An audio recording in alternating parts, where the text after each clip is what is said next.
Some big changes have just been announced for the 2026 Pokemon TCG season. An announcement was made on Pokemon.com. I'll link the whole article in the description below.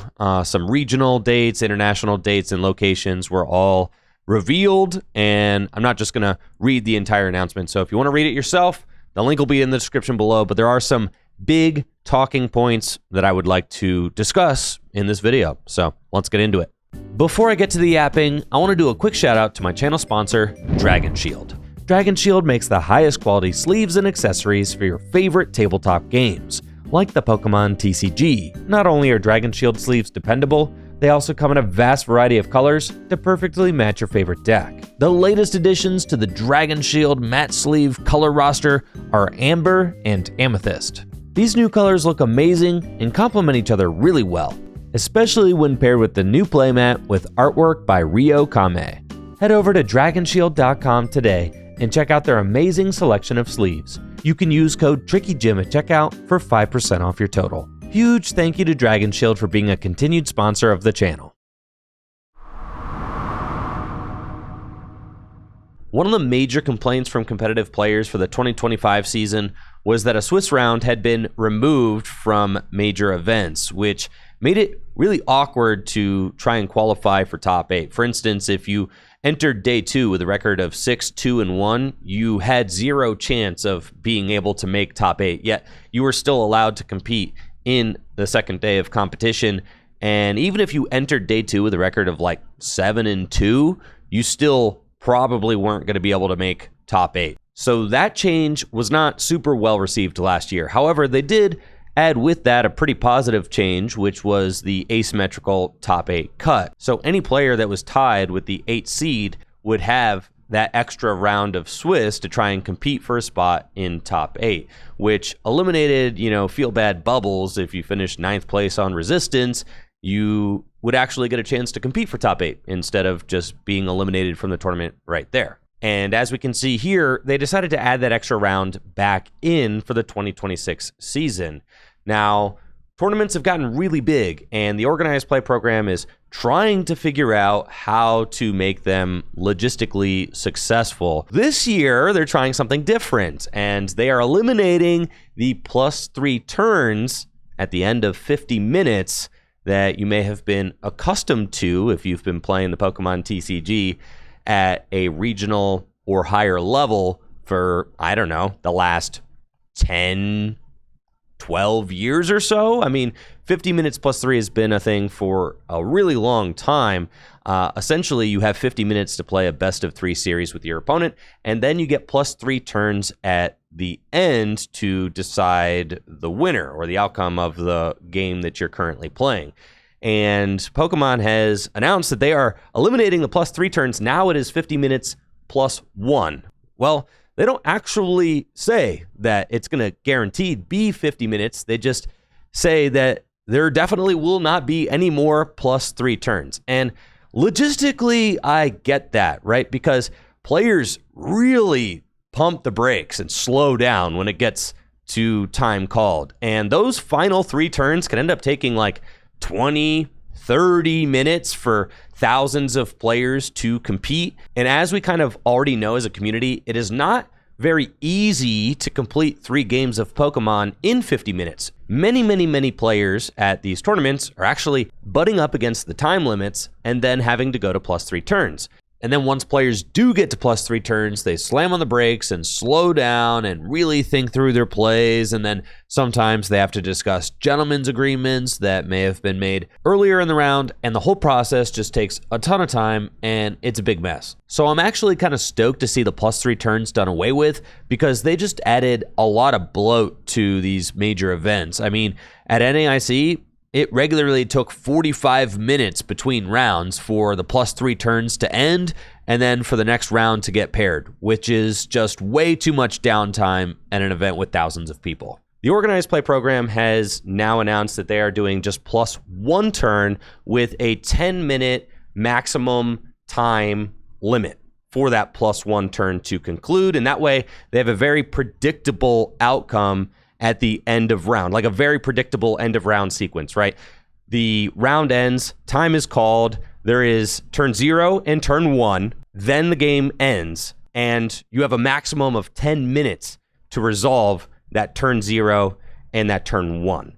Now, since nothing else was announced with this announcement, it makes sense to assume that instead of 50 minutes best of 3 with +3 turns, that we're going to be playing in 50 minutes best of 3 plus 1 turn instead. And many players were already having a very difficult time finishing their sets. There's a very high tie rate across the board in the Pokemon TCG at Premier events, and Pokemon has essentially cut 2 turns out of your play in these 50-minute best of 3 sets. So, what do we do about that?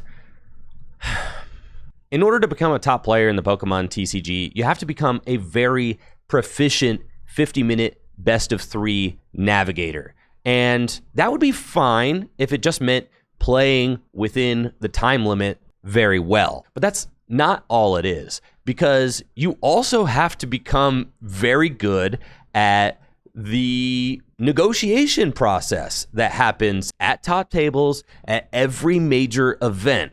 There are situations where players do not wish to tie their round, yet finishing with a tie becomes inevitable at some point, because 50 minutes best of 3 is not a very good system for playing the Pokemon TCG. Your average Pokemon trading card game match takes about 25 minutes. So like if you just do the math with like time between rounds, shuffling and things like that, like if you're playing pretty quick, you can finish a game in 20 minutes. And then not to mention some games just end up taking a while and take 30 minutes. So when you take over half of the time limit for just one game, and on average you're taking almost half the time limit for a single game, it doesn't really make sense that players are often expected to finish 3 games in 50 minutes if, you know, player 1 wins game 1, player 2 wins game 2, and then game 3, what's happening? Especially now that I'd say that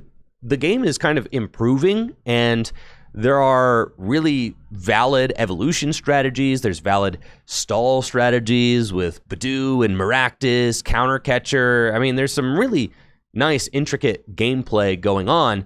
But in order to be a top player, you have to be able to negotiate the outcome of a 50-minute best of 3 at the top tables in a tournament setting, which is not a very straightforward thing. A lot of top players will make these things called gentlemen's agreements, where they basically say at the beginning of a match or maybe going into game 3, hey, if this goes to a tie, I don't want to tie. I don't know about you, but I'm down to conclude the match based on prize lead at the end.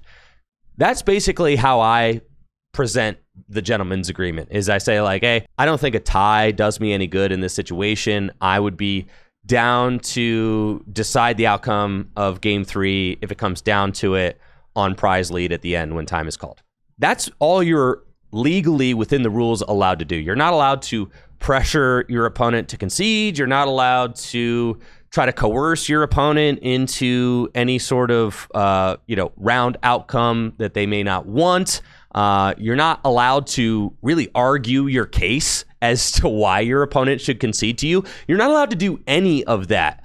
However, with the way that organized play has structured their tournaments, this is a constant thing that happens where players are put in these social situations where they have to try and determine the outcome of a match that would otherwise end in a tie if a judge just came over and said, okay, there's no clear winner in game 3, it's a tie, right? But players have the ability to try and negotiate an outcome based on a previously stated thing. But judges cannot enforce gentlemen's agreements at all, right? They can't.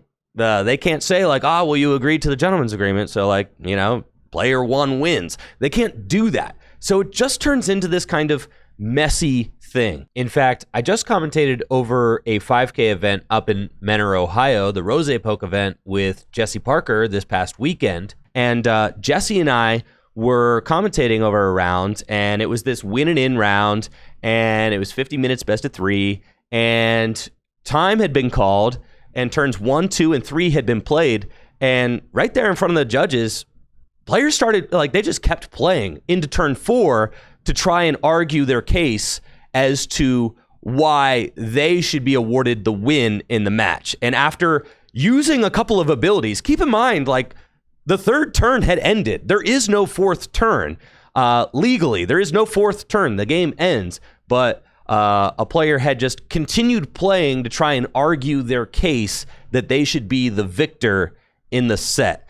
And I think that's a major problem with the way that the Pokemon TCG is right now, and has been for a long time. But the problem is getting bigger the bigger the game gets, and the larger the tournaments are, and the better players get at negotiating their way into wins out of tied game states. So I think that this is hugely problematic in the game and shouldn't be a thing. I mean, it should not be a thing that in order to be a top player in the Pokemon TCG, you have to know how to negotiate your way into a win via gentleman's agreement or whatever from a tied game state. In an ideal world, the Pokemon TCG should just be about playing the game in front of you. But so much of being a top player is now about how do you successfully navigate a 50-minute best-of-3 situation. You have a lot of players that will just agree to a single game. Let's just agree that whoever wins game 1 wins the set. It's very strange to me that players are having to kind of fix the situation at the top tables because the way that the rules are constructed are not working as they are written. That's just a problem, right? I say this as someone who has been very successful in 50 minutes best of 3. I mean, I've had a lot of tournament success. I've made lots of gentlemen's agreements in the past, legally. I've gotten very adept at how to navigate at the top tables, but it's a very gatekeepy kind of thing, right? Imagine you're a new player coming into competitive Pokemon, and there's this whole kind of like unwritten rules about how you're supposed to navigate the top tables at a Pokemon tournament, right? And it's not written anywhere because it's kind of like weird and it's kind of taboo, and it's just this whole can of worms, right? I don't like it. I just don't like it. And I really wish that the Pokemon organized play program would address it. Now that you are cutting out 2 turns, you're going to increase the tie rate at major events if you keep it 50-minute best of 3, because there were so many games. I mean, how many of you have played in a regional championship or a national championship or whatever, and I was just 1 turn away from winning game 3, but it ended in a tie, or oh my gosh, I just barely clinched it on turn 3 of time. I mean, I know personally that has happened for me a ton. And one of my golden rules, in order to finish the set, you have to scoop one of the games on turn 2 if you want to have enough time to finish a game 3. That's been kind of like my golden rule in my own head. I know that, like, even if it's game 1 and like this is a matchup I should win, if I'm not drawing the right hand, I need to scoop it on turn 2 so that then I can have a chance to win 2 games in the final, minutes of the round. That whole calculation gets skewed now. I mean, now that you've got just plus 1 turn, it's like I don't even know where I would scoop. I mean, you just have to scoop almost with an opening hand. You have to just be like, I'm out. We got to go to the next. When games of Pokemon take 25 minutes and you have absolutely no control over what pace your opponent is playing at, right? I mean, you can ask your opponent to pick up the pace. You can try to call a judge over to watch pace of play. It's just it's just a really kind of unfortunate system, especially since there is always a player, and this is something that I've heard echoed from top players, Tord, Piper Lapine, lots of players have mentioned, there's always a player at the table who doesn't want the current game to conclude, right? There's always, after game one, there's always a player who doesn't want the current game to conclude. Pretty much always. If player one wins game one in 30 minutes, say game one takes 30 minutes, right?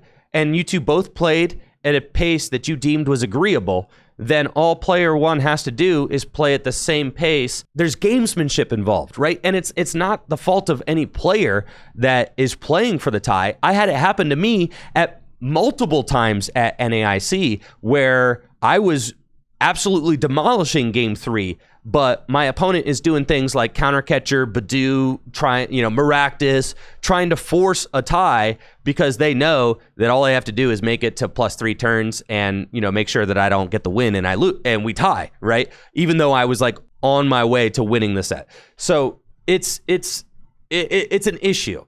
It's an issue with the game. It's an issue with the way that major tournaments are happening right now. The fact that you have to be adept at being able to argue your case sometimes too, because gentlemen's agreements aren't always cut and dry prize lead. I personally will only ever agree to a gentleman's agreement based on prize lead. I will not do the whole based on board state thing because I have seen that get really sour and really nasty, and that actually starts to really skirt the edge of what is actually legal in the Pokemon TCG at these major events, because you're not allowed to try and coerce your opponent into conceding. But once you start kind of trying to argue why you should be the winner, is that not trying to coerce your opponent into conceding to you, right? So I'll never make an agreement based on board state because it starts to get messy. And then you also have players who are just so sure of their own board state that they would never concede to you based on board state because they're always positive that their board state would win. So you have that going on too. And you get into these kind of arguments, and it happens all the time. And it's been happening for the last decade. And I feel like the organized play program has kind of just turned a blind eye to it and just allowed this kind of thing to happen because they don't have any better ideas on how to fix the issue, right? The game had gotten to a point where a single game didn't really feel like it was an adequate way to decide the outcome of a match. So players begged for best of 3. Now we have 50 minutes best of 3, which is just a system that was imported from Magic the Gathering, really. But Magic the Gathering is an entirely different game. Pokemon was not designed from the ground up to be a 50-minute best of 3 game, which is why they don't play 50-minute best of 3 in Japan, because Japan is where the game is designed and developed, and they know that 3 games happening in 50 minutes is not something that is logistically sound. I'll preface this by saying that there have absolutely been successful tournaments with the 50-minute best of 3 situation, and I feel like 50-minute best of 3 served the Pokemon community well, fine enough, over the course of the last decade. I know Jason Klaczynski absolutely loathes 50-minute best of 3. He has told me personally that he thinks that it's the reason why he no longer enjoys playing competitive Pokemon, because the game becomes so much about the time constraints and less about playing the game in front of you. I know at the Japan Championships, they experimented with awarding points based on the number of wins you get in a set, where you get the most amount of points if you 2-0 your opponent, and you still get a point if you win 1 game out of the 3 in the set. So I think that there are really a lot of different avenues that could be explored. 50 minutes best of 3 has not just been the gold standard for running Pokemon tournaments since 1999. I mean, it's changed multiple times since then, and I would like to see the system looked at again instead of lopping off 2 turns and then expecting players to complete a best of 3 series in even less amount of time than they were allotted for the last 10 years. And I say this all, very aware that logistically something had to change. And I understand that 100%. That's why I think that we need to look at the system critically, but to just lop off 2 turns from a system where players were already having a very difficult time determining a winner in 50 minutes, and you often got into these strange situations where players need to make gentlemen's agreements, and there's kind of this like unwritten meta about how to negotiate a win in a 50-minute best-of-3 situation via gentleman's agreement. The game would be better if that didn't exist. That's just what's going through my mind with the most recent announcement. I know there's a lot here that got announced, but the big one for me is the end of round rule change. I mean, we've been doing 50 minutes plus 3 turns for over a decade now. So to have that change to plus 1 turn is a big deal. And I'm interested to hear what you all think on the subject in the comments below. I know this was a very kind of loose, off the cuff, rambling style video, but I just wanted to get my thoughts out there on the subject. And either way, still tons of great Pokemon to be played in the year ahead. So let me know what your thoughts are and what you think the best solution to the tournament, structure is in the comments below. Y'all take it easy and have a great day. I'll catch you later. See ya.